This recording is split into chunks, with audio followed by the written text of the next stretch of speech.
Okay. Okay, I'll call this meeting to order at 5:32.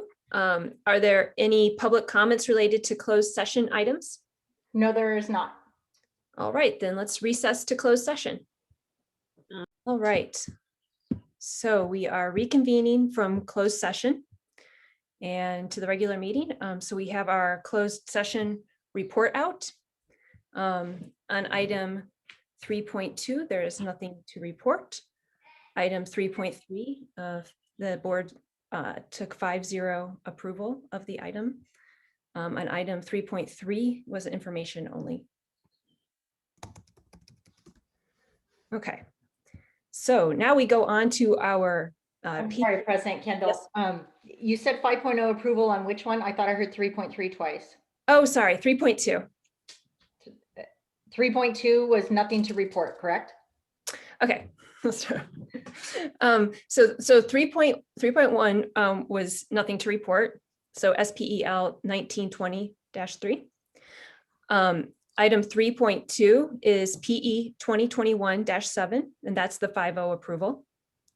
And item 3.3 was just information received. Thank you. Thank you. All right, so now we'll move on to item 6, patriotic exercise. And this is going to be led by a student from Hoover.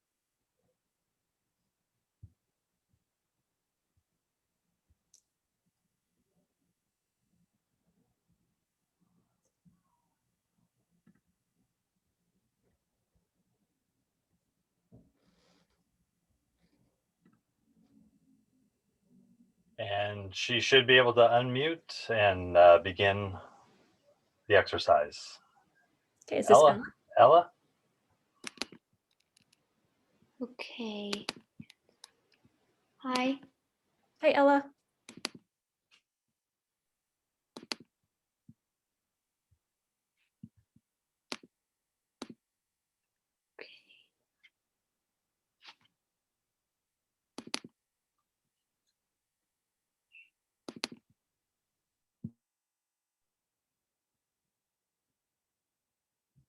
Okay. There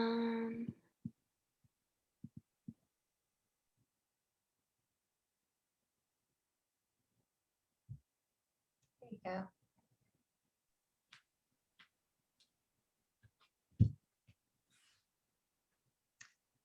You have to unmute.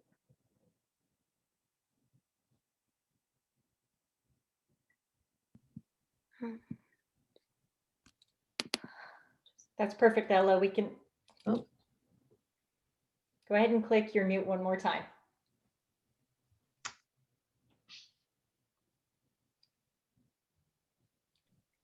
Right there, Ella. Perfect.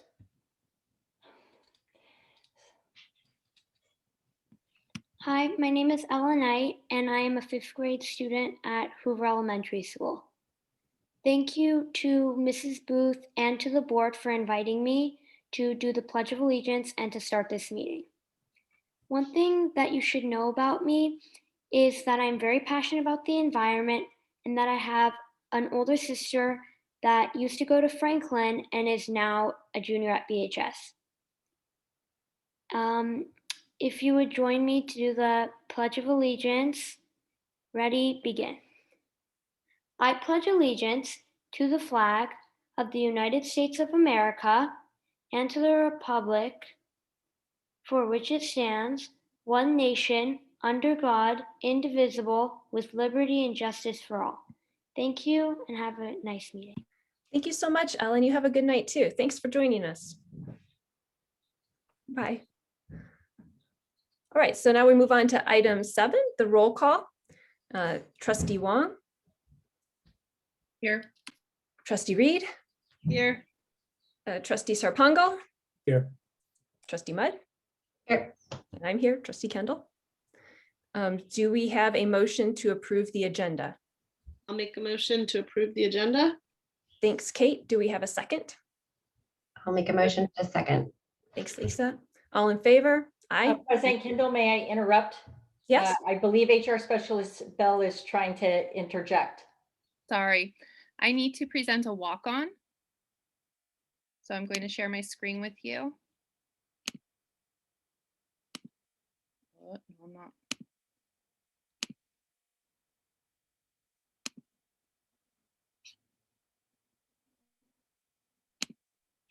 Try it one more time. There we go.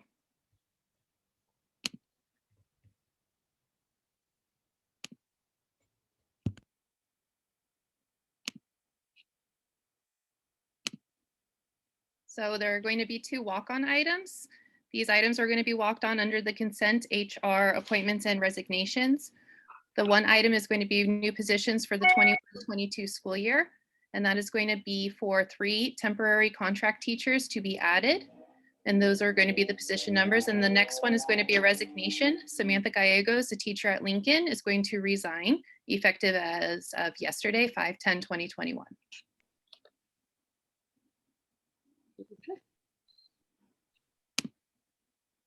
All right, so then do I remake a motion to approve the agenda with Ms. Bell's added points, walk-on points?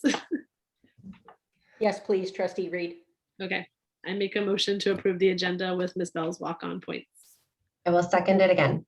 All in favor? Aye. Aye. Okay. How about the minutes? Do we have a motion to approve the minutes from April 13, 2021? I'll make a motion to approve the minutes from April 13, 2021. Do we have a second? A second. Okay, thanks, Florence. All in favor? Aye. Aye. Okay. Now we move on to the public statements related to non-agenda and agenda topics. And I will read the instructions for this part of the meeting. Public statements. At the discretion of the Board of Trustees, the public may address the board on non-agenda topics and/or agenda items. If you choose to make a public statement, you will need to complete and submit the district's Google form for public statements. This can be found on the district website at www.burlingameschools.org. Click on District, click on Board of Trustees. The link to the form is on the right-hand side. The moderator will call on you. Please note that comments are limited to 3 minutes. The board president may increase or decrease the time allowed for public presentation, depending on the topic and the number of persons wishing to be heard. If your comment is on an item that is not on the agenda, then you will be asked to speak during the public statements related to non-agenda topics at the beginning of the meeting. If your comment is on an item that is on the agenda, then you will be called on to speak at that time of the agenda item. Do we have any public statements related to non-agenda topics? Yes, we do, President Kendall. There are 2. First up will be Claire Wolf. And after Claire will be Kathy Googly Elmy.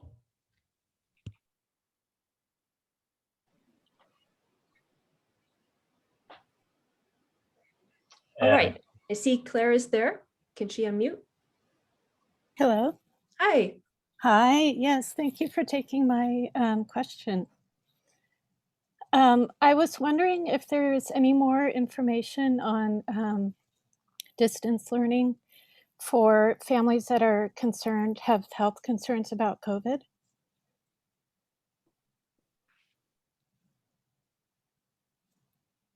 Oh, so is that your that's your comment? Yes, either Question? distance learning or independent study. All right. Could the district follow up with Claire about this item, Chris or Marla? Yes, President Kendall, somebody will follow up with Claire, not a problem. Okay, thank you. Great, thank you. You're welcome.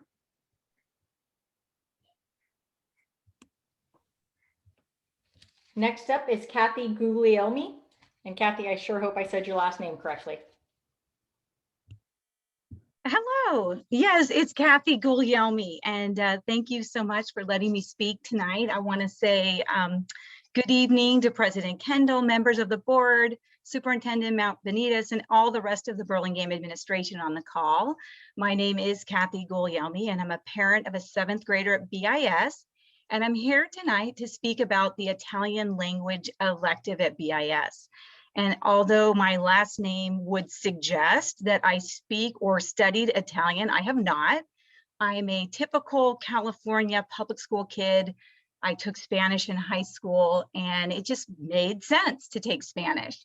So I was quite surprised when my oldest daughter, who's now a junior at BHS, said, I'm going to take Italian at BIS. I thought, why? That's crazy. Makes no sense to take Italian. But at that time, I was a 5th grade parent at Lincoln. And like a lot of parents at that point, you just don't know what the program is. It's a total gem. And I'm here tonight to tell you about the program and its impact on students and ask about maybe a reconsideration. So the program is truly a gem. It is robust and it's engaging. It starts at BIS. Many students take 1, 2, or 3 years of Italian at BIS as a foundation, and their strong foundation grows at BHS with another fabulous department there supporting Italian, where part of the curriculum includes the culmination of their 4th year AP Italian with an exchange program, with either us hosting Italian students in Burlingame or our students going for an immersive 2-week stay in Italy, where they attend Italian high school as well as tour Italy. And that is actually part of the curriculum of AP Italian at BHS. It's not just that, though. I mean, that is a wonderful program. It's also a partnership. Traditionally, BIS and BHS have had quite high synergy on working on curriculum together. But beyond that, there's also participants from the Italian consulate in San Francisco, which I believe helped seed the program at BIS years ago, as well as the Burlingame Rotary is involved in the exchange student, and a high school in Italy that supports the program. But it's also unique. It's the only exchange program in all of San Mateo High School District. That's 9,000 students, and the only one is the Italian program at BHS. How does this impact our kids? Well, it's often cited as the most memorable experience in high school for students at BHS. It's the right time in middle school to start learning this language, and BIS has been that right partner in supporting this program. Students that start at BIS, according to BHS, are usually the most successful and stay the longest in the Italian language program. So why am I here tonight? I'm hoping that we can reconsider this foundational seed that BIS plants that can blossom for our kids. This is a truly amazing program. It's an example of what can happen in public schools. It's not that usual, but it's so wonderful that it exists. And I'm worried that if we don't plant these seeds at BIS and students that are eager to take language have the option of Spanish or Mandarin, children probably won't switch languages at BHS. And this program might just go away without kids asking to be in it. So my question tonight is, can we at least further discuss the program? Can we discuss its impact and what it might mean to bring it back?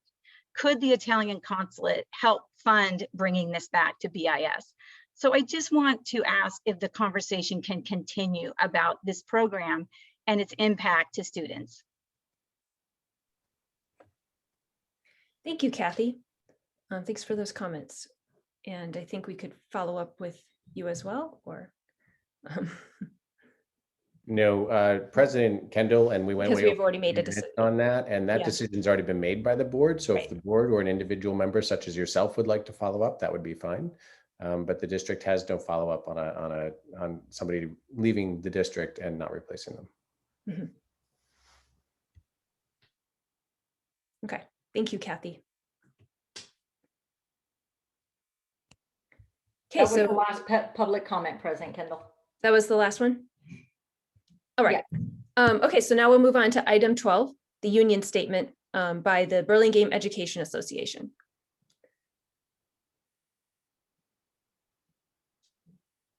It looks like we have Lindsay. Hi. Yes. Hi, everyone. All right, let me get situated here. All right, so my name is Lindsay Mitchell, and I teach kindergarten at McKinley. Thank you for giving me this opportunity to speak with you all tonight to highlight McKinley's successes over the past few weeks. So McKinley teachers worked tirelessly, both after school and on weekends, in preparation for a return to a full day of on-campus learning. As May 3rd got closer, the energy was comparable to the night before our first day in August. Teachers were both excited and stressed. My colleagues and I put our creativity in overdrive while we reconfigured our classrooms to fit students safely and reimagined our class schedules to accommodate more on-campus minutes.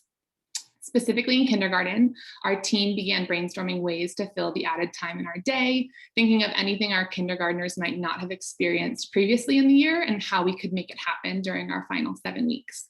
I also want to acknowledge and appreciate the support we received from all of our classified employees who put in extra time to ensure that we felt prepared for this end of year pivot. Since returning to our full day on campus schedule, we have seen incredible teamwork every day. Our PE teacher and music teacher have stepped up in a big way to lead lunchtime supervision with the help of generous parent volunteers. Without their flexibility and the donation of parent time, our all-day recess lunch schedule at McKinley wouldn't be possible. During the week of April 26th through April 30th, while teachers were preparing for our return to a full day of on-campus learning, McKinley students celebrated a Spirit Week led by our student leadership. Students dressed up as their future careers and favorite characters, got wacky on Wednesday, dressed in class colors and their favorite sports apparel. Student costumes, both at school and on Zoom, did not disappoint. Our student leadership class is currently heading a food drive for Samaritan House and have resumed their duties leading our weekly announcements on Monday morning. May 3rd through May 7th was Teacher Appreciation Week, and the McKinley staff felt incredibly appreciated and supported. Our students came bearing flowers, cards, and thoughtful gifts, making us all feel loved. Thank you to our PTA for cleaning our staff lounge, leaving out snacks and treats, and providing us with a catered lunch. You have been so incredibly supportive throughout this entire school year, and we are so lucky to have you. As teachers, the last year has been incredibly challenging for all of us. Our job description changed quickly as we became Zoom experts and transformed the way we were accustomed to teaching. I know for many of us, this past week of school has held the closest resemblance to normal that we have had in a very long time, which has been both comforting and challenging. I am incredibly proud of what teachers have accomplished this year.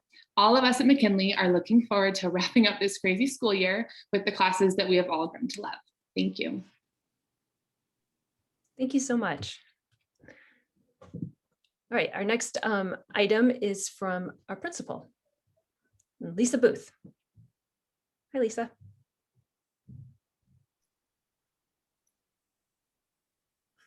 Video starting. Can you see? Can you hear me? I can see you. We can hear you. Perfect. So thank you. Good evening, Board of Trustees, and thank you for inviting the principal team to join you at the board meeting. And we always appreciate having a chance to see you. And I have had some visits from people in the past couple of weeks. So thank you also for always taking your time to visit the schools and deliver chocolates and all those things that keep everyone happy. We really appreciate that. Lots going on campus, as you know, full-time return for all of us. Of course, there was so much excitement, lots of thumbs up from parents and students as they arrived on campus. I had a student, a 5th grader, come up to me and say, "Mrs. Booth, do you know it's happening in 48 hours? And just the look on her face, she was so excited to tell me that she goes, "We're all going to be together again for the first time in 14 months. She knew exactly the times that they'd been away. And we saw that in all the kids that they started to come back. So lots of new things happening, eating lunch together again. That's always a big thing.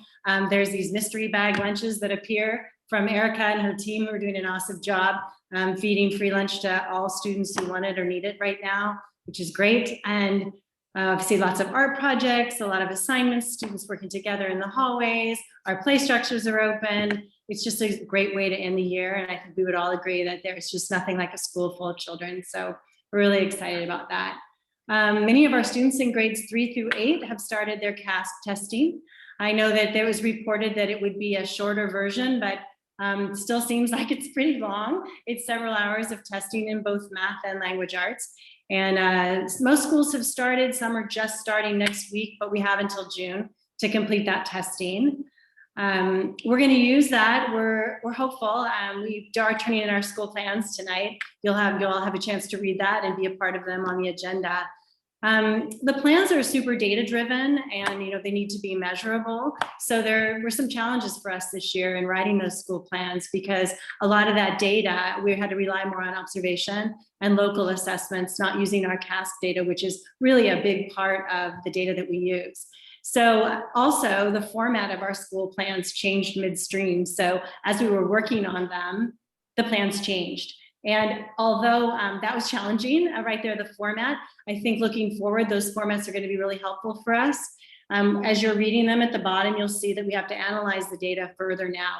We can make some projections and thoughts about why did we really make these goals? What are the things that we need to do moving forward? So I think although they seem kind of, I think, different this year because it's the end of the year that we're writing the goals and the plans. Looking forward to next year, this format's going to be a really great one for us in terms of writing our school plans in the fall and truly doing it in the right way with data and measuring them throughout time. It's kind of a really interesting time of year for all of us because not only are we ending a school year, but we're starting one. And we have a lot of new families who are very eager to learn more about our schools. I think we're holding off a little bit because we're not really sure exactly what the fall will look like. But in late May, we'll be communicating to all of them, planning some chances for them to be on Zoom with us, get to know our teachers, learn more about the school, maybe some summer play dates. We have to see how that goes. And really welcoming a whole new group of people in the fall. So we're really looking forward to the next couple of weeks of school. And thank you for all of your support. Thank you, Lisa. All right, let's move on to the statement of our Assistant Superintendent, Marla Silversmith. Good evening and thank you. I just want to say, since the last meeting, we've celebrated Day of the Principal, Certificated Week, Classified Weeks coming up. So a lot of celebrations for all the hard work that's happening in Burlingame amongst our employees. And we are completely better together. And it's been amazing to see the energy in the last couple of weeks. I had the honor of doing a lunch duty. I had a free hour and called up a principal and said, "Can I come to lunch duty?" And it was great to see kids running and playing and making up games, shadow tag and rock, paper, scissors. And it was just a great time to see a lot of kids just laughing and talking. So I'm very appreciative of that. And also of Erica and her staff providing all the lunches for our students. As Ms. Booth said, we did start our state testing this year. So that will be going through June. So it's a little bit elongated as far as the number of days that we're allowing sites to test to help spread that out a little bit. We are still in updating our enrollment. Thank you to our schools. Franklin, I think, is at 100% re-enrolled. So shout out to Franklin Falcons for working so hard on that and all the principals for working hard on it. That has made a huge difference as we continue to look at that every week. We also met with, we had an open meeting for our Asian American Pacific Islander families to talk about distance learning and how we could support bringing students to class. And I'm excited to say that we are seeing increases in students coming to school. And we are working individually with some families that still have some questions. So we look forward to continuing that. It's been a great month and, it's amazing to hear we're down to 7 weeks. So we're excited to keep pushing forward. Thank you. Thank you, Marla. And we have a statement from our superintendent, Chris Montbenites. Thank you, President Kendall. It has been good weeks. I echo what Principal Booth said. Seeing our kids back, it just feels good. It gives us energy. It's been a super difficult year, but it really makes it feel worthwhile. And to add on a little bit to what we were just talking about for next year, as usual, for some reason, my county superintendent meetings are always scheduled right before the board meeting. So we heard tonight that everybody is being told at this point by the state that we are planning for a full live return with masking and hand washing. That is the message that we've received so far from the state. Health and safety guidelines will continue to be updated. However, I'm not sure if everybody's had a chance to look at the California blueprint, but we did go into the yellow today. There are no counties in the entire state now for 2 weeks running left in the purple. And so you see, not just in our county, but throughout the state, the entire trend improving as far as transmission. of COVID and reopening happening following that. And it is a little strange after so long. I can certainly say this past week in San Francisco, as well as things have started to open in our own county, seeing things open and people out and about is different. And the mask mandates just changed in our county as well. So this does not apply to school. I want to put that out for everybody. In school, we still must wear masks 100% of the time. But our county looks like they are opening up masking rules outside for fully vaccinated people. So that's an interesting piece of movement. It looks like is changing. I haven't had a chance to read it all, but it's interesting to see. And obviously a lot going on, but also exciting time and seeing things getting better. Very hopeful and very heartening. So it's been nice. Thank you. Thank you. Let's have our statements from board members. Trustee Wong, do you have a statement? Yes, I participated in a few things in the past few weeks. I was part of that Asian American Pacific Islander family meeting that Marla mentioned. And definitely one of my goals was to try to help the families feel a little more comfortable sending their children to in-person learning. And it's great news that it sounds like some families have responded in that way.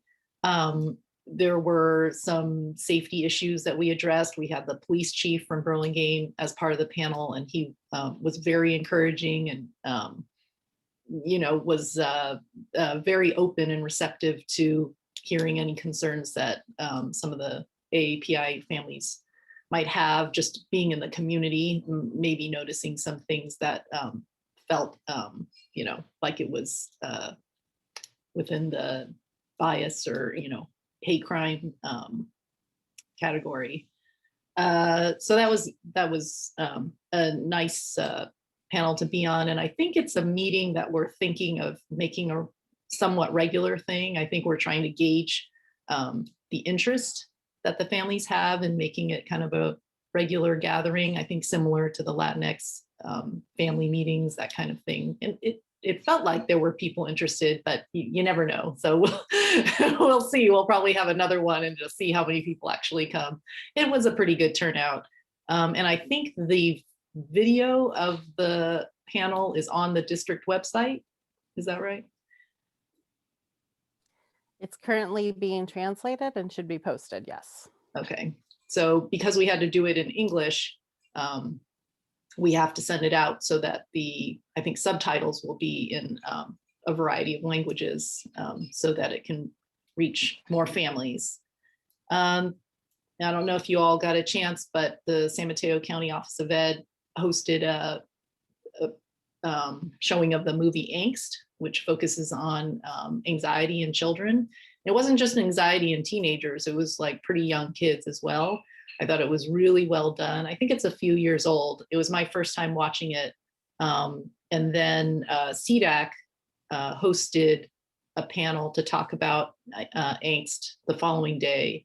And it had a lot of our, mental health team there, and I was part of the panel as well. And it was actually really a nice discussion. And I think, there is a lot of concern with, heightened anxiety just with everything happening right now with the children. So it's if you haven't seen Angst, I would really recommend it. It actually was a very good depiction of anxiety and sort of the progression that it had throughout the film about, the beginning when you're first noticing it to, maybe getting some help. It was very well done.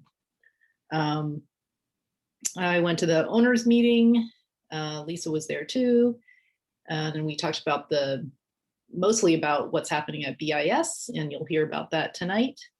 And then I watched the Kent Awards on Friday, and we had a video snippet about our Thirsty Thursdays that received the Kent Award this year. And the voiceover was done by Bruce Duncan, and he's got a great voiceover voice. So, if he wants a side hustle, he should do voiceovers for commercials or something. But I thought it was one of the better little snippets from the schools that were presented. Just my unbiased opinion. That's it. Thank you, Florence. Trustee Reed? Hi, everybody. It's good to see you all. I don't have a lot tonight. I won't give a BCE update because I don't want to steal their thunder. They're actually presenting in a joint session with us tonight. So welcome to BCE. And I attended the last PTA council meeting for the year. Just a huge thank you to all of the PTAs and all of the parents for the things they did for Teacher Appreciation Week, for helping volunteer and get volunteers on the school sites to help get the kids back to school. And it was such a weird year for PTA and for PTA council. So they really did a great job pivoting and figuring out ways to try to keep people engaged, to have their meetings, and to just keep that part of the school community going. And then also just a huge thank you to all of the teachers and staff and principals and everyone at the schools. We've had the opportunity to go and visit some of the sites as they were preparing for everyone to be back on. And just the amount of work and the amount of pivots that they've had to make this year, and that no matter how tired and how exhausted and how burnt out they are behind the scenes, you don't see it in their faces when they're in the classrooms with the kids. You still feel their energy and their excitement, and it's just such a special feeling when you're there. So they're doing an amazing job. So I just want to recognize that and thank them. And I think that's really it for me. Thank you, Kate. Trustee Sarpangal, do you have a report? A very brief one. First, I just say ditto to what Kate just said. And just beyond that, time kind of flies. It's been a really challenging and tough past year and a half. And again, like great sort of efforts by everybody in the community to sort of do whatever we can to get past it. We're almost there, and hopefully,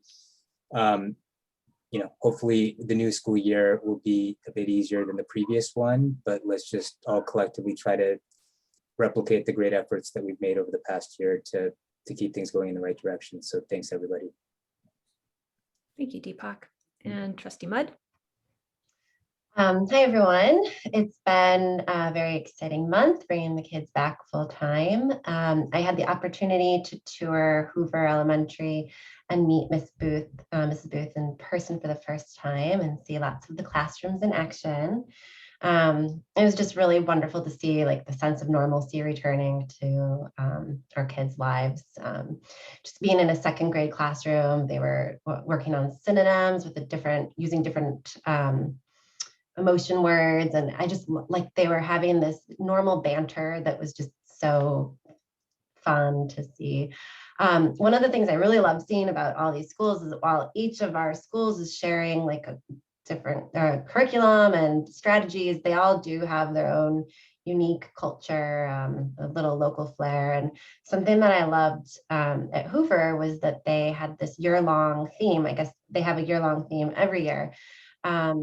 And this year they were doing the big umbrella, which uses the umbrella as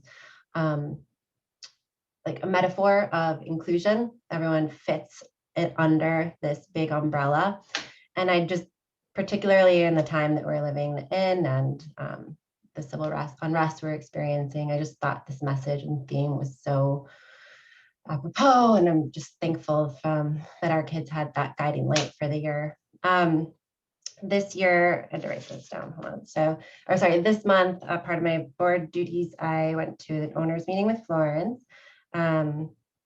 city district liaison meeting with Elizabeth, JEDI meeting, BSD board liaison meeting, humanities meeting, agenda building meeting, and then of course my one-on-one with Mr. Mount Benitez.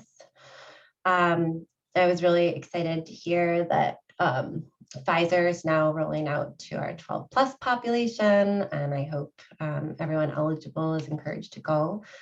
A friend recently shared a helpful article that published by Johns Hopkins that dispels a lot of the myths out there. If anyone is interested, I'm happy to send it along. Just email me. And I just will end on a note of gratitude because honestly, it can't be said enough. Just want to say a huge, huge thank you to our students for their resiliency this year and their flexibility. Our teachers who have been agile and positive in the face of many changes. Our staff who worked thoroughly to support each change as it happened. Our principals who worked tirelessly to hold their community and their teachers and their culture together. Our DO staff and Mr. Montbonitas and Ms. Silversmith for bringing their passion and their vision because it's how we got to where we are today, and we're leading the way safely, and our schools are thriving. Thank you, Lisa. And so my report, ditto to what everyone else is saying. This is really an incredible time. I also went to the Kent Awards virtually. I never thought I'd go to a award with sequined masks, but it was pretty cool. And it was, yeah, our district definitely did a really great job, and a bunch of people wanted to join the JEDI book club. So you might be getting some calls about that. And Lisa and I went to the BSD city liaison meeting. Really good to work with the city. We've had to have so many pivots through all this. I'm really grateful for the close communication and good relationship we have in our city. You know, we have to connect at like the parks and recs level and just all sorts of different places. So it's been really great having that meeting to work through the details with. And yeah, it's really incredible, like just from 1 month to the next, how many different changes we have. But I'm so proud of our district and how ahead of the curve we really are. If you look at look at all the districts in our state, it's pretty impressive how we were able to work together so closely and pull this off. I'm seeing so much creativity and collaboration across the district, like the 8th graders, the BIS trying to figure out the 8th grade graduation while the rules are constantly changing. And they're just like, okay, now we're going to try this. Now we're going to try this. And everyone's okay, you know, and then like today I had this experience with my 4th grader where they, the class, they've all written different, really the stories about different famous people, significant historical figures. And so the way the teacher set it up is she had the parents on Zoom, and then the kids like marched across the video, waved, and then they sat in different parts of the room. And then we were in breakout rooms with each one of these groups. And it was really incredible to see how she merged the virtual world with the live in-person world, and just all the creativity we're seeing is incredible. I know that's across all the schools and across all the teachers. So thank you so much to our district. I know this has like been quite a year, but we are so grateful to everybody for working together and pulling this off. Just really, really grateful. So thank you. That's it for my statement. Next up, we have the, do we have any, we have a board communication that we have received. I don't think we need to take any action on that. That's an informational item. The draft letter from the San Mateo County Office of Education is attached to this agenda. Item 18 is our consent agenda. Do we have a motion to approve the consent agenda? Elizabeth, I just have a quick question. Oh, do you have something you'd like to? Yeah. I just have a quick question, and it's around 18.2.5, the children nutrition update. I just had a question about it. It doesn't change anything that's on the consent agenda. So does it make more sense for me to ask it now, or should it be at the board appointed questions at the end? No, just all you need is a motion and a second, and then any questions can be asked before a vote. Okay, perfect. So then I'll make a motion to approve the consent agenda. I'll second. So I thought you wanted to pull it first, or? No, I just wanted to ask a question. You want to approve it and then ask a question? Yeah. No, the rules are a motion and a second, and then any questions can be asked before a vote is taken. Okay, so now we have the second. Got it. So my only question is, there's a lot of great information about what's been going on with the food program. And I know a lot of lunches are being provided. I was just wondering, is that going on through the summer when school is out? Yes, I think, Ms. Bell, I believe you're still on the call, so correct me if I'm wrong, but I believe what I just was reading from the school lunch program is that they will be continuing fully paid lunches through this summer, meaning fully reimbursed, so that every child, any child that wants a free meal can have one, and that this will also continue through the next school year. Perfect. Awesome. That's great. Thank you so much. Which means for once, because we get full reimbursement and everybody gets a free one instead of us trying to collect fees, that our lunch program is not in a negative balance, which it typically is. So that's the other nice side effect, and everybody just gets to eat without us having to check everybody's list. So great. Thank you. All right, all in favor of approving the consent agenda? Aye. Aye. Okay, unanimous. We'll move on to number 19. Item 19 is a recognition. So Assistant Superintendent Marla Silversmith, would you like to take it away? I would. Thank you so much.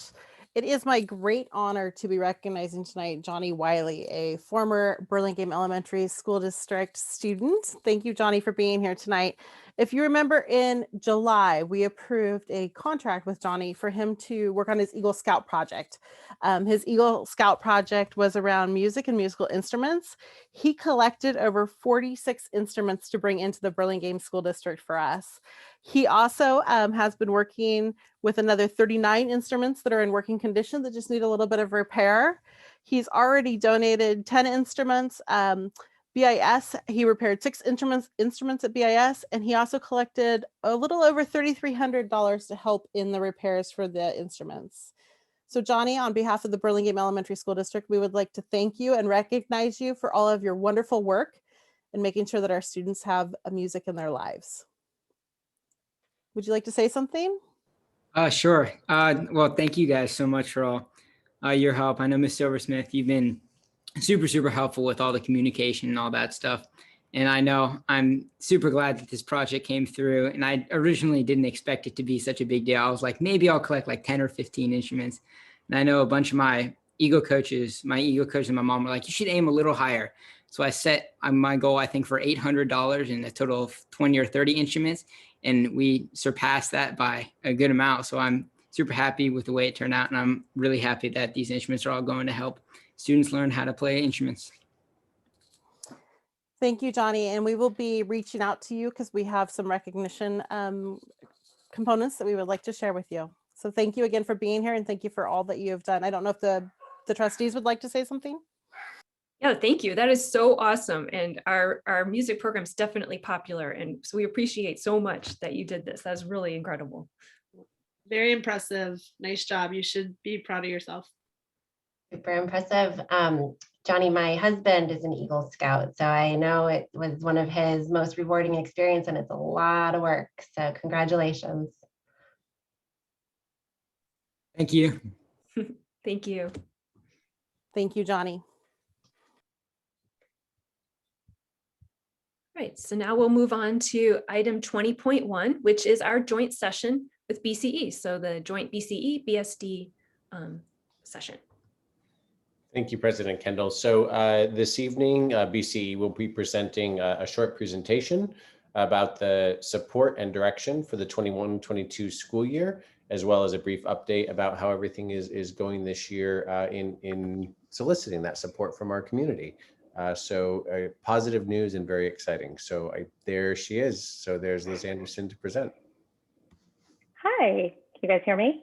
Yes, ma'am. Yes, we can hear you. Okay, great. I'm going to share my screen, so give me just a moment.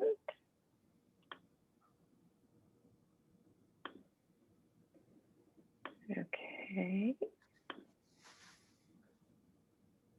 All right, can everybody see it? Okay, great. So thank you so much, Board of Trustees and Superintendent Benitez. I'm Liz Anderson. I am the BCE president this year. Thank you so much for giving us some time to give you a brief update on our fundraising efforts for the year. So just as a reminder, BCE's mission is to provide financial resources to BSD to create a rich and inspiring education for all our kids because public funding alone is just not adequate. And as our mission states, we love that our funding supports all of our kids at all of our schools. So all of the 6 elementary schools plus all the kids at our middle school BIS.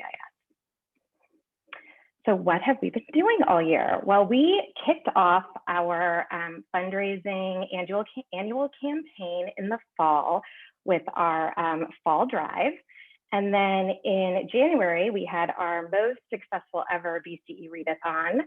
And then in March, we had our first ever virtual gala. We really had to pivot there and do something that we've never done and that we didn't really know how to do, but thanks to our amazing staff and all of our volunteers, it was very successful. It was a really fun night.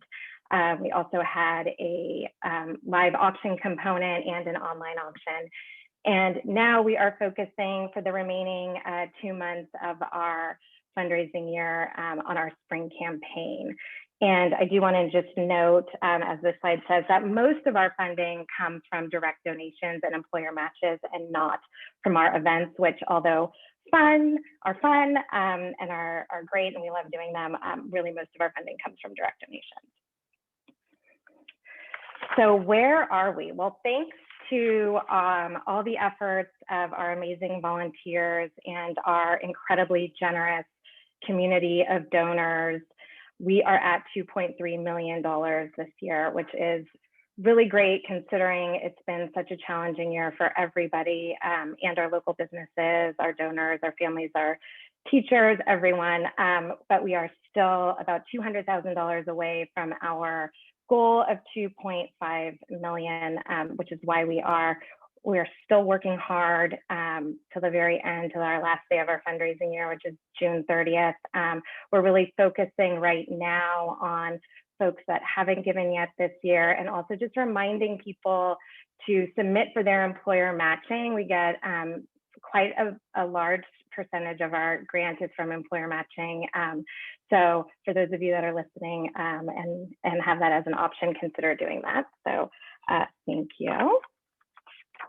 Then in January of this year, we did a survey of our donors just to get some feedback on what their funding priorities are. It had been a while since we had surveyed our donors. And again, just given the challenges of this year, we thought it would be a good time to survey our donors. Once again, we were very pleased with the number of responses that we received. We think that we got a really good idea of what our donors are thinking and the programs that they really value in the school district. So I won't go through all of these, but you can see them here. And then also there's a link to where the full results are if you are interested. So if you take our projected $2.5 million grant, which again is our goal, we're not quite there yet, but we're really hoping, again, with this final push, the last 2 months of the fundraising year to get to 2.5 million and sort of juxtapose that next to the results of the donor survey, we would be able to fund the top 5 donor priorities, which are additional elementary school teachers, district-wide PD and STEAM and curriculum support, music, PE, and BIS world languages.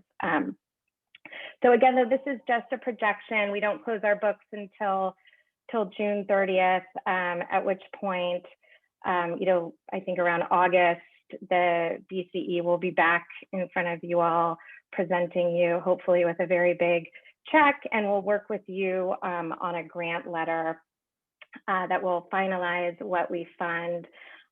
But before I close, I do want to acknowledge that we have an amazing new board taking over July 1st. About half of our board rolls off every year. And we have just some really great new volunteers. I won't go through everybody's name, but they are on the information is on our website. I'm super excited to pass the baton to these folks. I know they're going to do really great work. And then not just our board, but we also have new volunteers that have signed up as part of our volunteer corps. And again, we couldn't do any of this without these volunteers, and of course the support and the investment that our community makes in our schools. So That is it from me. Thank you so much. Happy to answer any questions you guys may have. No? Thank you. All right. Do we have comments from the board? Just a huge debt of gratitude to you, and also congratulations on a really successful year as Madam President. Thank you. Thank you for your service. Of course. So yeah, I would like to jump in and say thanks to Angela and Liz. They got the privilege of dealing with a tough year. Liz jumped in for being president. It was COVID. They had a new superintendent who's argumentative and difficult. And so it's been great working with them. We meet frequently and things have gone really well. And I really appreciate all the efforts. It's a lot of work that they put in. And I don't think people realize how much work it is, but it's a lot of work to make sure that these extras for the district are still supported financially. It's very important. Thank you. All right, that's it for me. Would anyone else like to make a comment? Florence? Or no, you didn't turn off, sorry. No, I was going to just say thanks, Liz. And I know that it is a ton of work. And I think that at the beginning of this school year, we really were bracing ourselves for a really difficult fundraising year. And you guys have just done an amazing job. It's just amazing. Like there's no other word. It's amazing. And I really hope you do meet your goal. But what you've done so far is just fantastic. And I don't think any of us could have predicted it, you know, back in August. Yeah, yes, so. we were very worried, but again, it really is because our entire community stepped up.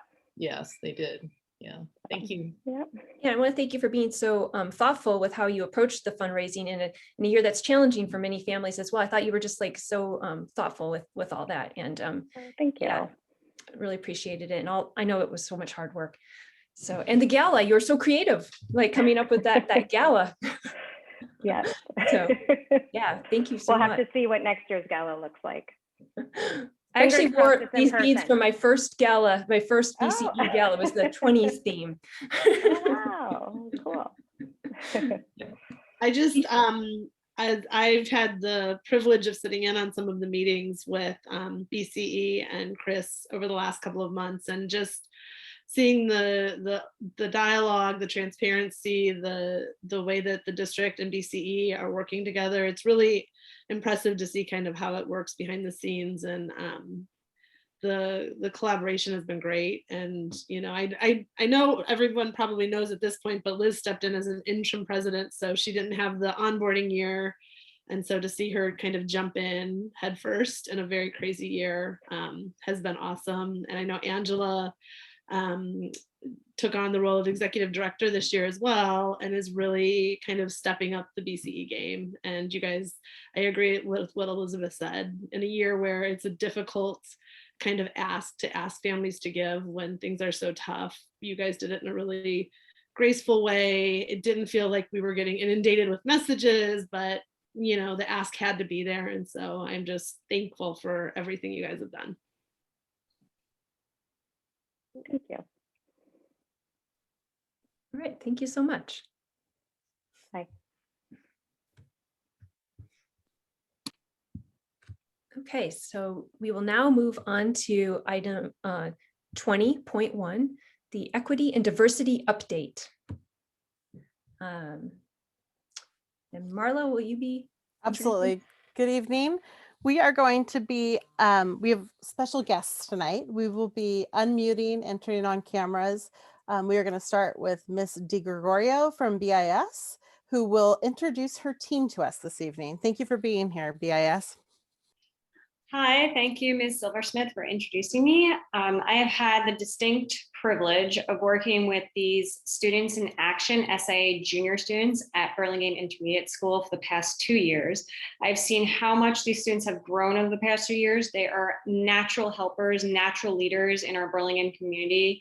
They always do what is right when no one's watching and always volunteer their time and help anybody out.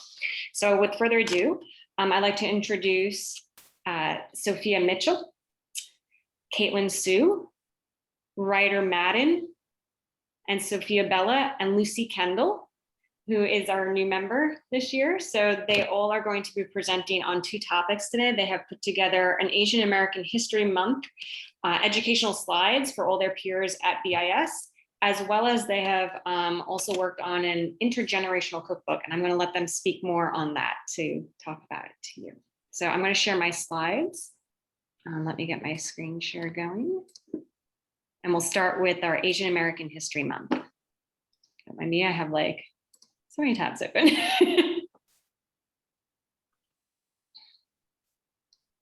Okay. So there we go. And I believe Ryder, you are up. So if we could unmute Ryder. Hello, my name is Ryder Madden, a member of BIS's Student in Action group, also known as SIA. SIA is a student group devoted to giving back to our community and improving the school experience. Hi, my name is Caitlin Sue. I am one of the co-facilitators of BIS's SIA. Today we'll be presenting our most recent work, a collaborative project made to celebrate Asian American and Pacific Islander History Month. Hi, my name is Sophia Mitchell. I'm the other co-facilitator for SIA. With this project, we wanted to shed light on racism targeted at Asian American communities, as well as celebrate their cultures. This project gave students the opportunity to share pieces of their culture, thoughts, and experiences. Hello, my name is Sophia Bella. Asian American and Pacific Islander History Month is celebrated in May to honor the contributions AAPI citizens have made to this country. With Asian immigration came the introduction of vibrant culture, new opportunities, and hardworking people with different skill sets. Many historical events, both good and bad, helped mold Asian American identity. Some notable events include the Chinese Exclusion Act, which suspended Chinese immigration. Another example is seen in the tragic eviction of many Filipino immigrants in Manila Town's International Hotel, despite the community's efforts to fight back.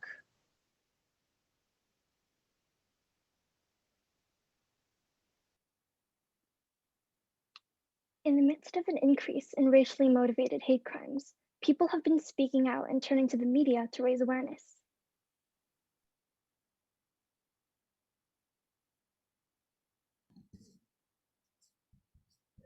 As part of our project, we asked students at BIS to reflect on the current events and the hate crimes against Asian Americans. These reflections include speeches, videos, poems, art, and other creative mediums. Here are some of the pieces that were submitted.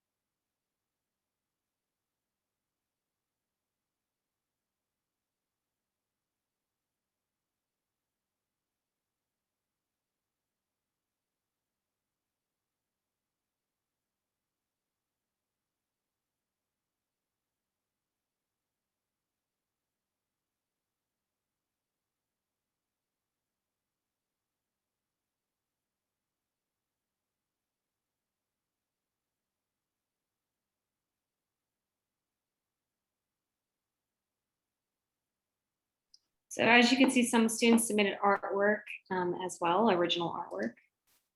Oops, sorry. I don't know if we have time for the video, but I'll show that too.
sweetest breeze.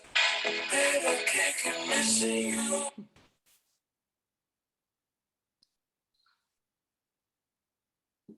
And these are some quotes from our students. So SAA collected quotes as well as submissions from all students from BIS.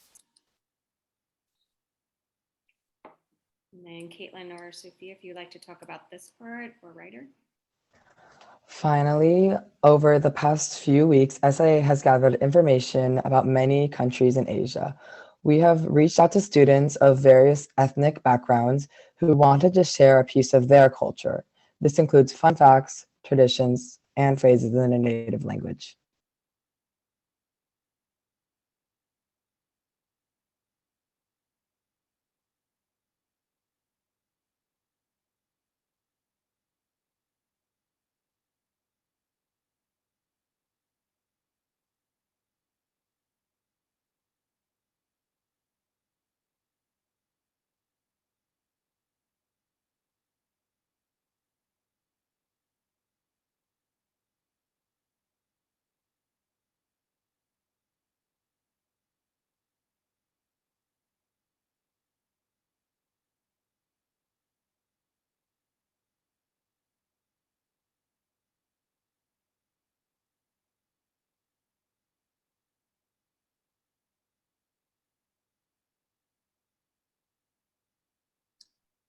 Okay, would one of you like to continue?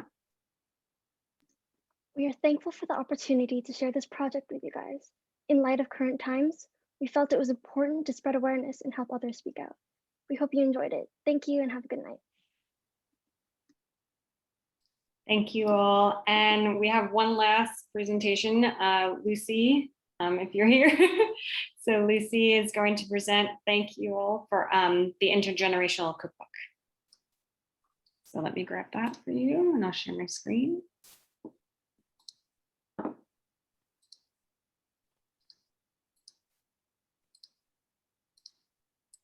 Okay, there we go. So Lucy, would you like to talk about the intergenerational cookbook?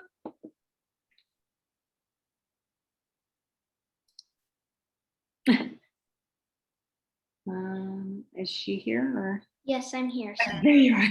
Thank you. Could you press present? Thank you. So this is the intergenerational cookbook project, and we made a slideshow about it. The intergenerational cookbook is a project that the Burlingame Collab. Am I unmuted? Yes. And SIA are working on. Senior citizens from a senior center or grandparents were partnered with middle school and high school students to share memories and stories centered around food, as well as recipes. These have been collected into a cookbook by the Burlingame Collaborative. The book will be sold and all proceeds will be donated to Call Primrose. These are some quotes that some people who participated said.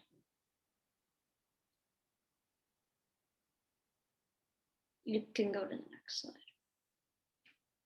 So this is how it would work if you were getting your senior from a senior center. You would call Ms. Rupin to book a time. You would call your assigned senior citizen. You would interview them about your life while taking notes, and you would also learn a recipe. But if you were doing it on a grandparent, then you would just, do it your own way. And so then the Burlingame Collaborative put it all together into their cookbook. Thank you. Thank you, Lucy. So I just want to say that cookbook, the final draft went to publishing actually yesterday. So the book should be published at the end of this month, and we'll have to get you all a copy for our board. It's fabulous. It's BHS students as well as all of our students in SAA. All 17 have put recipes in and interviews. So I can't wait to share that with all of you. And thank you, Ryder, Sophia, Lucinda, and also Caitlin for presenting tonight. Not an easy feat, but again, you all are fabulous and have done an excellent job this year. Yes, Thank you thank you so all. much. That was so impressive. And seeing that presentation, all that you put together, that was really amazing. I went through all of those before, and I was really, truly impressed with all the hard work you've put in. It's such an important topic. So thank you so much. And Yeah, for working with this team. I was just gonna add to that, which is really impressive stuff. I mean, we get some good presentations here, but I think the students should do all our presentations because that is phenomenal. And for those who, you know, there was only a limited amount of time to see each poem or art, you know, artistic piece, but I would encourage people to go online and sort of look at the whole things. Really, really cool stuff. Thanks for that.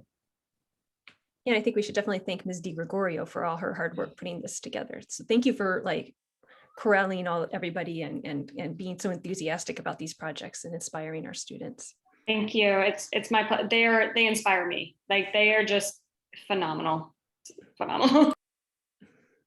Great job. Thank you guys so much. You did a great job. I loved going through each and every one of them. They were so mature and thoughtful, and I'm so proud that you guys are such leaders. So thank you, and thank you to your teacher as well. Do we have any other comments? Okay, well, thank you so much. We really appreciate your coming, and I know we're running a little behind schedule. I appreciate you guys like hanging in there, and you did such an awesome job. Thank you so much.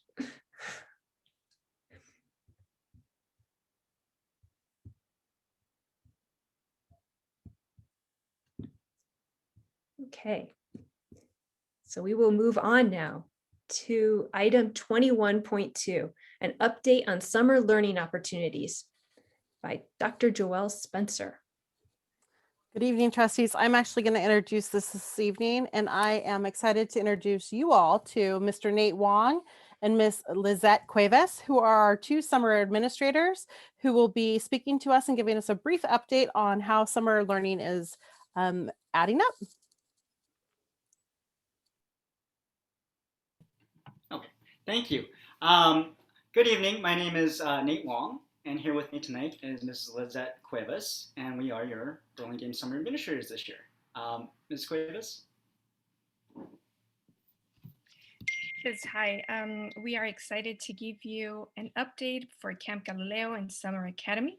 So far, we have a total of 384 students signed up for the Summer Academy and over 100 for Camp Galileo. So for our Summer Academy, we were able to enroll 303 students on scholarship that either met the district criteria for an invitation or who applied for a scholarship. And these students will be attending the academy at no cost to their families. Registration is currently closed, and Summer Academy participants were sent confirmation letters yesterday. We currently have 15 teachers who all work in the district, and they will be providing instruction to our students for the Summer Academy. And they will be joined by parts of our mental health and behavioral staff, as well as paraeducators for extra support on campus throughout the summer. And now Mrs. Cuevas will provide an update for Camp Galileo. Yes, so our scholarship response for Camp Galileo was greater than expected or anticipated, and we are working with Galileo to secure a scholarship spots for all families who have met district criteria and return registration forms. Additionally, we are excited and grateful this year to be able to offer a 30% discount to Galileo for up to 2 weeks for all Burlingame School students. Thank you for your time, and we are looking forward to a successful summer.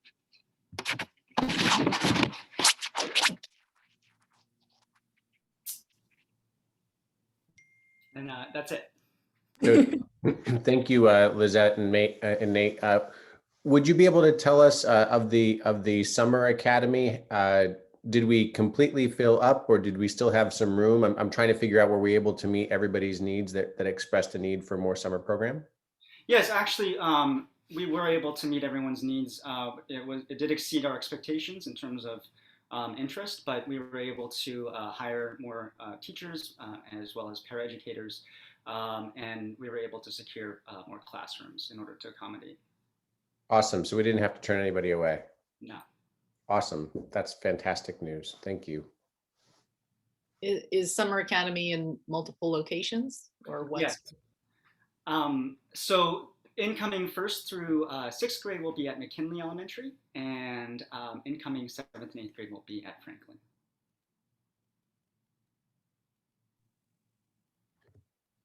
I'm sorry if I missed this. Did you say how many students enrolled? Yeah, for the academy we had 384, and for Camp Galileo over 100 so far. Thank you. Mm-hmm. And are some of those overlapping then? Yes. So anyone who was offered a scholarship to the Summer Academy was also offered a scholarship to Camp Galileo. So a little more than like 10% of our students are participating then, something like that? So yeah, something like that. I don't know exactly what our enrollment is, but that's pretty awesome. Yeah. Yeah. Well, I think it's super exciting because we've been talking about running an academy or doing something and working on our in-house training. So this is really really amazing. I'm so excited about it and looking forward to seeing what happens. Thank you for taking this on. Thank you. Does anyone have any questions? Thank you. Okay, thank you so much.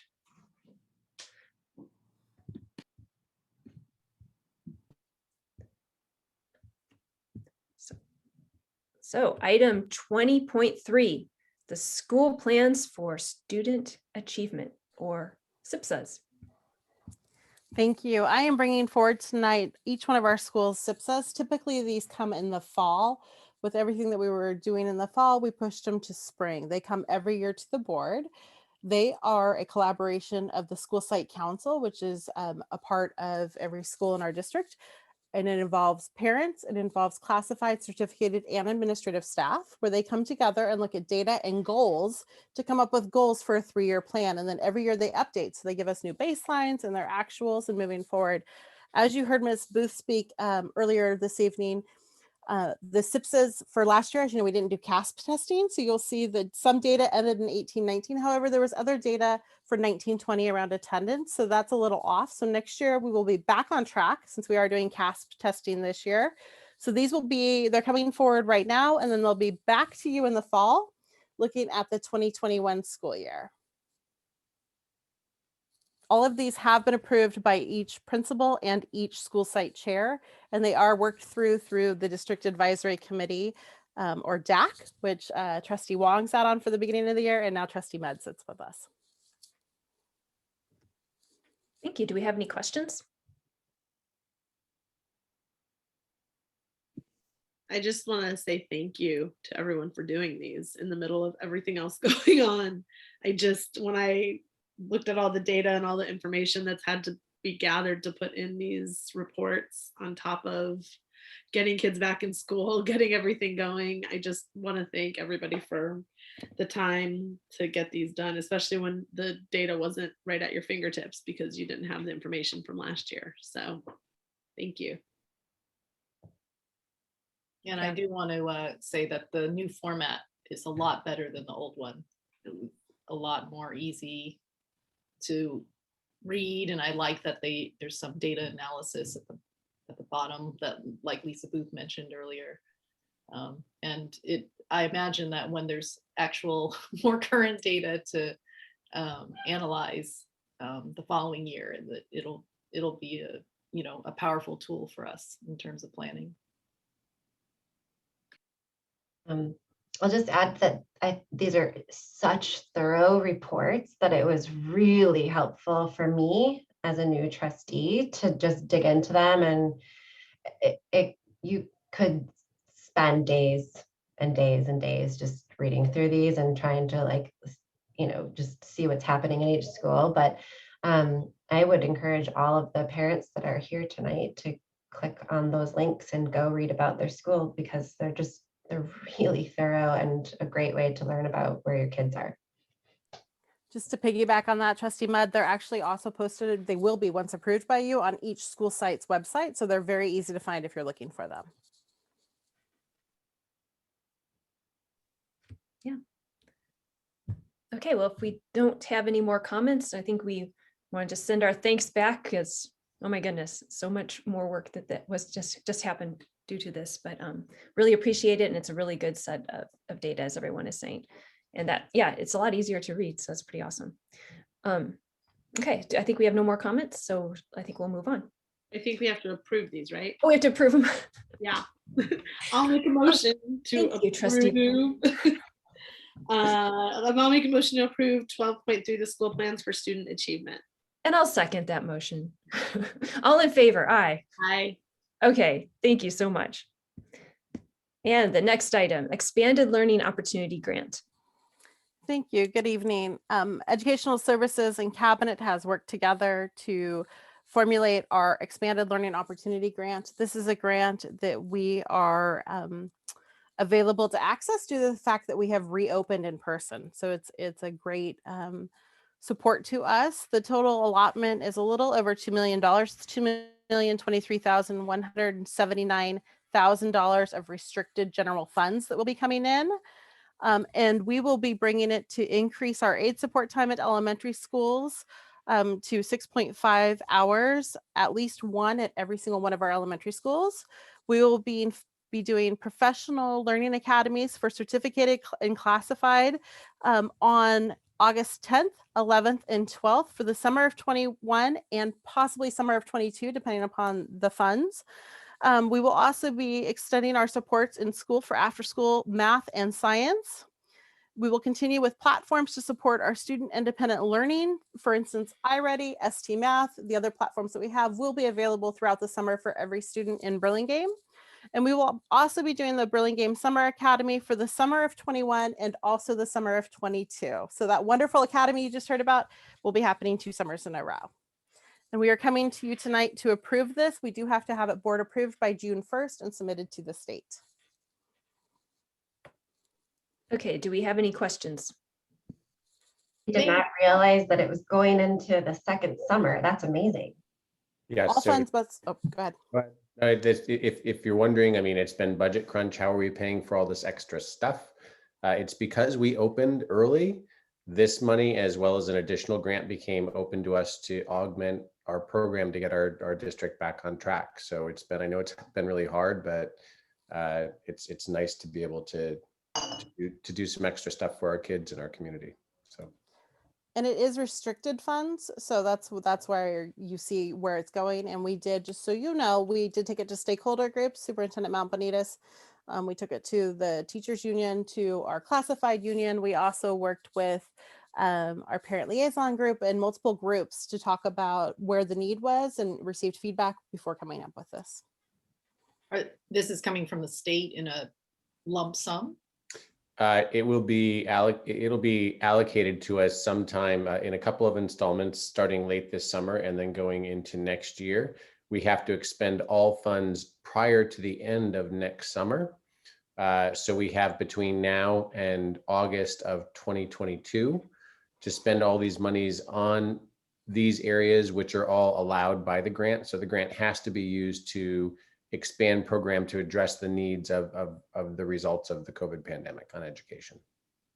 Is there any, I mean, I don't want to jump too far in advance here, but has there been any talk of extending this one-time fund into another academic year as well? Just no. No, so when you get time limited restricted funds from the state, typically one of two things happen.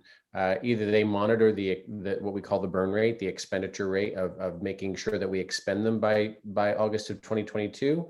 And then occasionally, I would say 50–60% of the time, the state surprises us a week before they're all supposed to be spent. And they say, hey, we've extended the deadline. You have 6 more months. However, of course, they always do that right before the deadline. So of course, districts will be scrambling to make sure it's all spent. And then occasionally we get a sudden, hey, by the way, you didn't have to, we changed our mind. But at this point, it is restricted. It can only be spent on these categories and it has to be spent by August of 2022. Can it be spent on something like our summer academy? So like, can next summer's summer academy get paid for with this? Yes, that's why you'll see it says, excuse me, Burlingame Summer Academy for summer of 21 and summer 22. So we actually don't have in our regular budget our summer academy. We usually contract it out and just offer Galileo in the district, but we're planning on it this summer and next summer from this grant. Okay, so it can pay for this summer academy. That's great. Yeah. And part of our discussion had been that if the academy could take off, it could be self funding. So we can see. Okay, this is great. So are there any other questions or comments? No? All right, this is an action item. Would someone like to make an motion to approve the expanded learning opportunity grant? I'll make a motion to approve the expanded learning opportunity grant. And do we have a second? I'll second it. Okay, thanks, Lisa. And the second is Kate. All in favor? Aye. Aye. Okay. Moving on to item 22.1, Measure O budget allocation summary adjustments. Great. So if we have any questions, Tim is here for some of the items this evening, but 22.1 Measure O bond budget allocation summary. So this is the summary that the board is used to seeing as we allocate funds from one tranche to the other. You have the history here of prior board allocation votes. And essentially this evening, the allocation shows that we are looking to move up the electrical upgrades and AC installation and work on some other items. You can read descriptions of lines all the way down through 34. And you can see that this is not just due to moving money around within the existing bond measure, but it's also there because we did receive over $11 million in matching state aid for both BIS and Hoover work. And you might say to yourself, but wait a second, that took place years ago. Yes, the state does always get us any matching funds that were due years in arrears, which I didn't intend to rhyme, but that's just the way it works. And so we are looking for the board to approve this allocation statement. All right, do we have any comments or questions about the budget reallocation?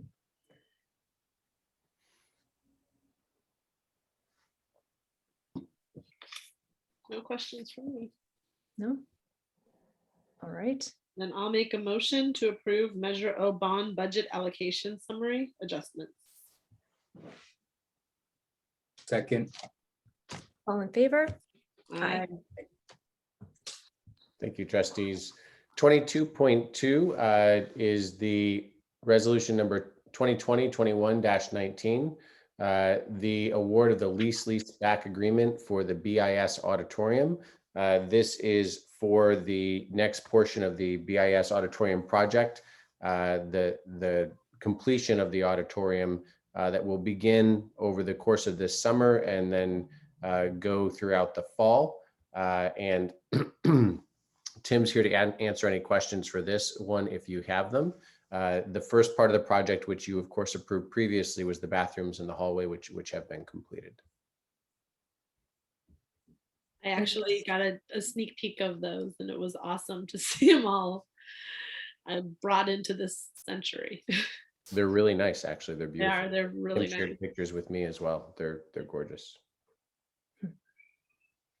Any questions or comments on the lease back agreement for the BIS auditorium? No. Okay, then can we have a motion? I'll make a motion to approve 22.2 resolution number 2020/21-19, supporting award of lease back agreement for BIS auditorium. Thank you, Kate. I will second the motion. Okay, thanks, Lisa, for seconding. All in favor? Aye. Aye. All right. Moving on to 22.3, which is lease back agreement for the BIS gym and quad. Yes, so this is another lease back agreement for the BIS gym and quad. This is the site work for the gym and quad, and I've already been asked, well, what does that mean? That means work that has to be done so that the actual construction can begin. So we've been sharing fairly widely all the designs of the gym. And I do know that there were some questions of why are we doing separate lease backs within the same campus for different projects. And that's something, before I ask for your approval, that if Tim could go through that so that everybody understands that would be helpful. Tim, if you don't mind. Give me one moment, Superintendent Mount Benitez, and I will make him a panelist. Oh, my apologies. I know he's prepared. I have this mental vision of him in front of his camera with a shirt and tie on. I doubt the tie.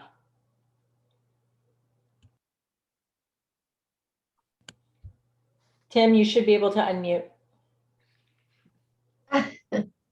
Well, I'm psychic. I don't know. I don't know how I do that. Wow, Tim, you look great. Thanks for joining us. Sure. Hi. So the reason that we have to do different leases for different projects is so that we can get the best value.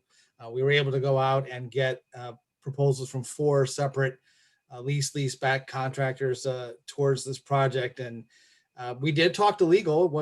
Could we roll forward? And she said, with changes in law and sometimes changes in verbiage in the contract, and also it makes everything clean. Like we have gone out to find if we could find other contractors, and in this particular case, we are talking about the gymnasium and the quad.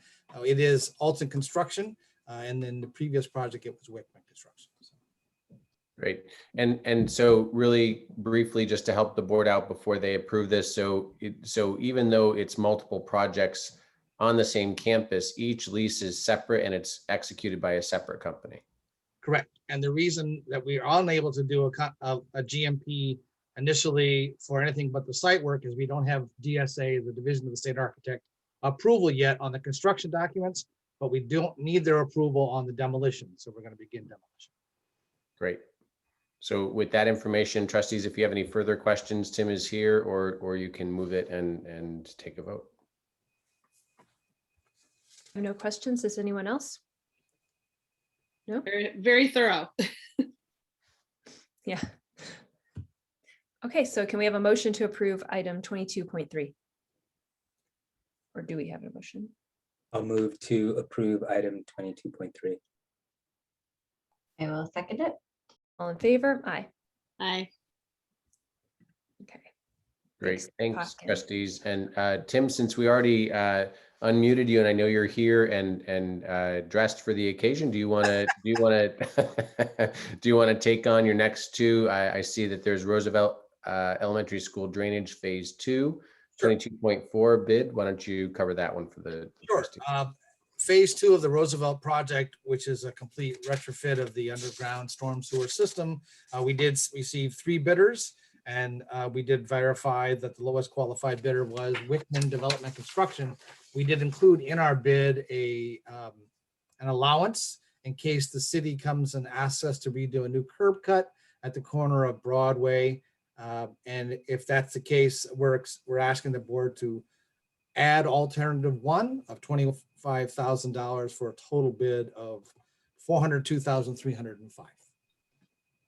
This is not a lease back. This is a hard bid because it didn't include a building, and we thought we could get the best price possible by going straight hard bid. Great, thank you. Any questions or comments? No?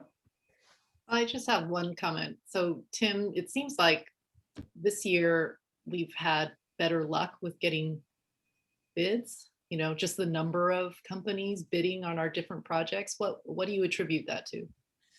Part of it is the outreach and timing. We've let people know a year in advance things are coming. Also, we feel that we're a good place to work. People get paid on time. We have a board and a superintendent that wants to move things forward. So we're a known entity now on the peninsula as a district that is no nonsense. So that doesn't hurt. I know there are some districts, some contractors say, I'll never work for them again. I'm not going to say who. I will later if you ask. But it's we are not known that way. It's also helped. Tim, would you describe how the downturn and COVID has actually benefited our process over the past year? Well, we do our pre-qualification process, and so we were able to reach out and get people to pre-qualify in advance. But we are seeing that some projects went on hold.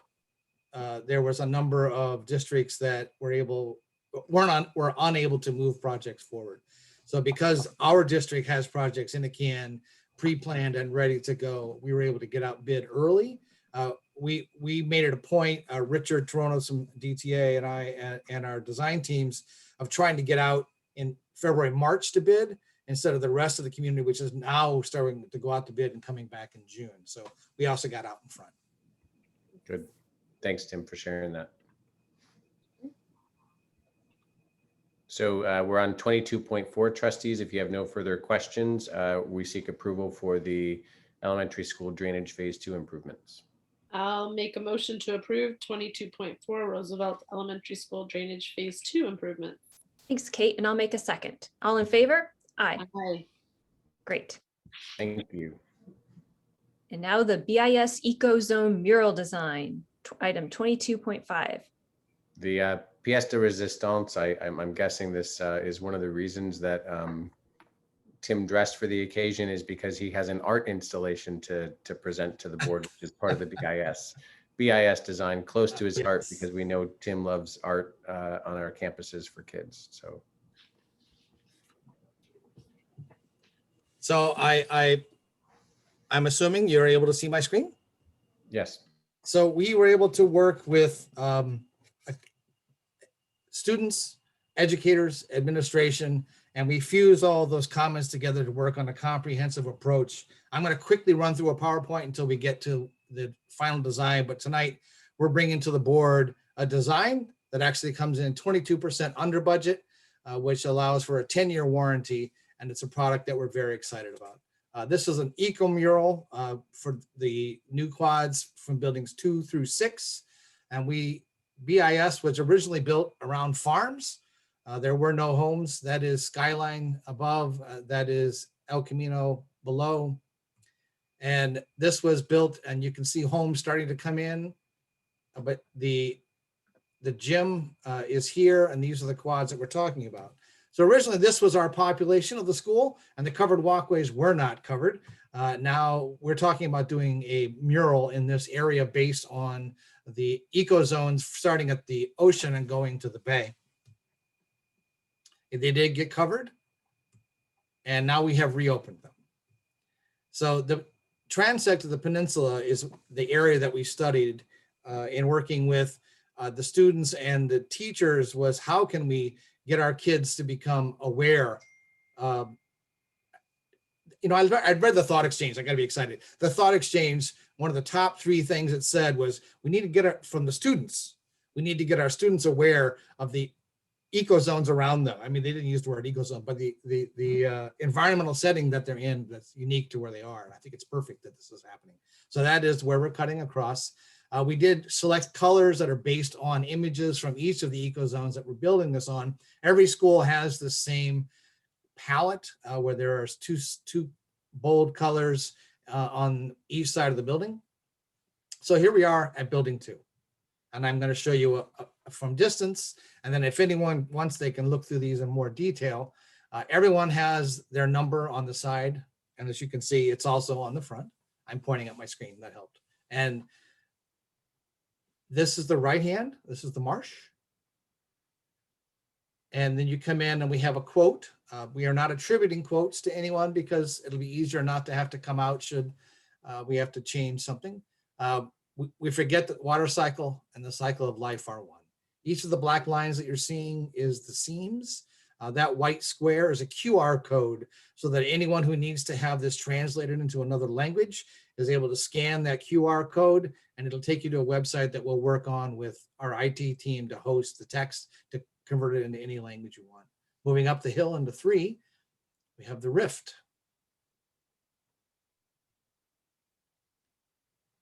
A mind that is stretched by a new experience can never go back to its old dimensions.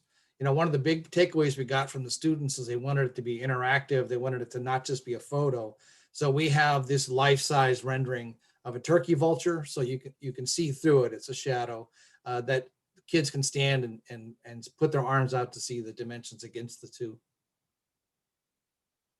Coming up the hill to the ridge.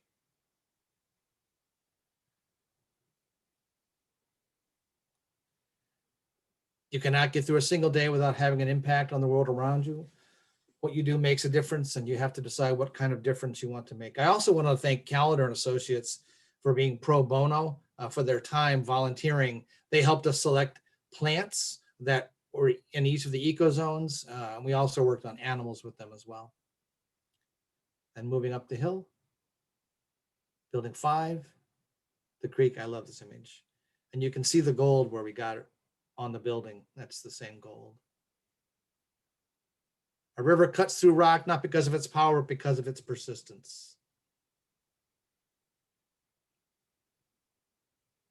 The coast. I love that image. You are not a drop in the ocean. You are the entire ocean in a drop.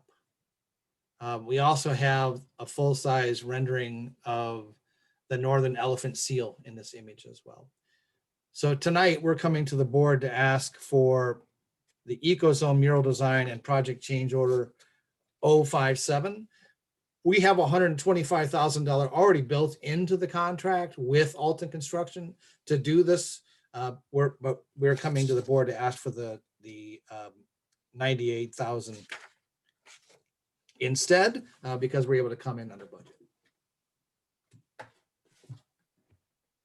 Any questions? Thank you, Tim.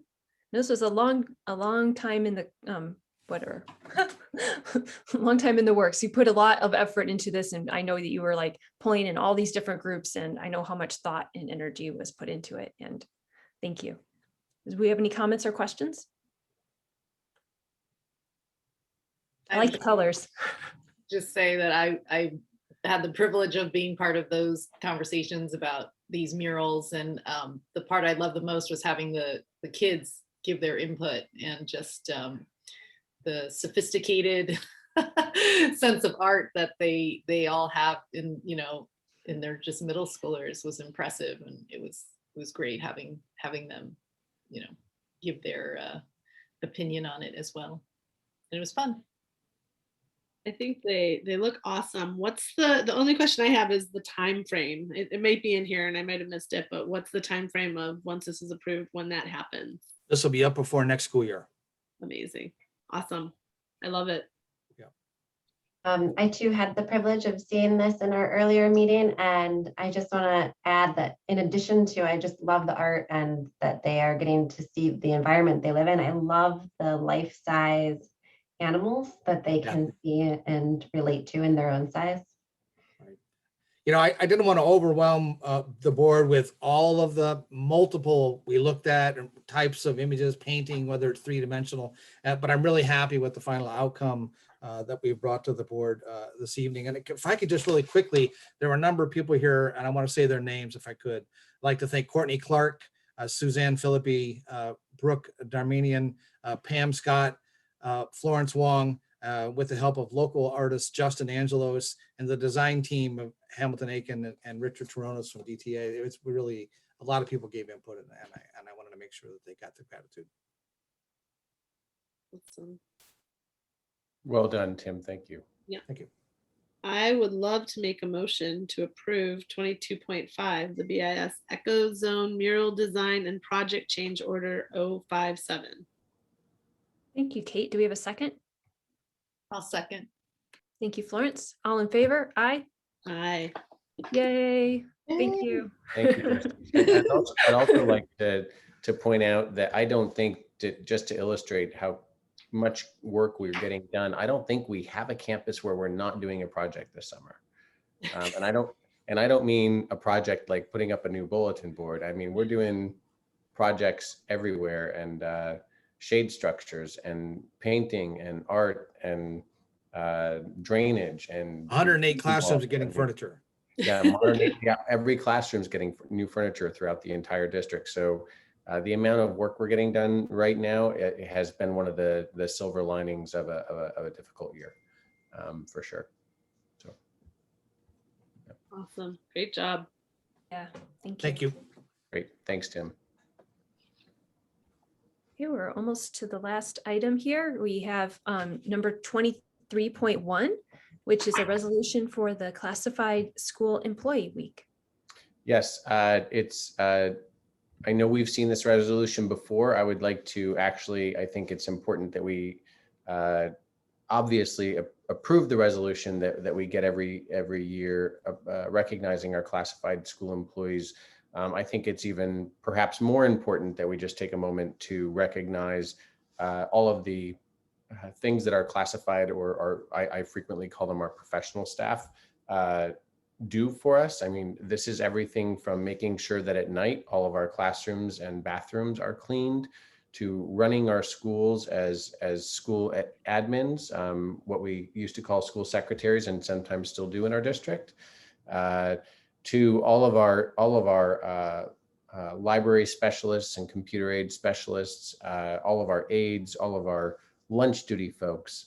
The list just goes on, and a lot of the assistants, for example, in the business department. So a full third of our staff is professional staff, is classified, and they do a lot of the day in, day out that we literally can't run without. So I just want to make sure that we recognize them, and I would ask the board pass this resolution in recognition of this next week being Classified School Employee Week.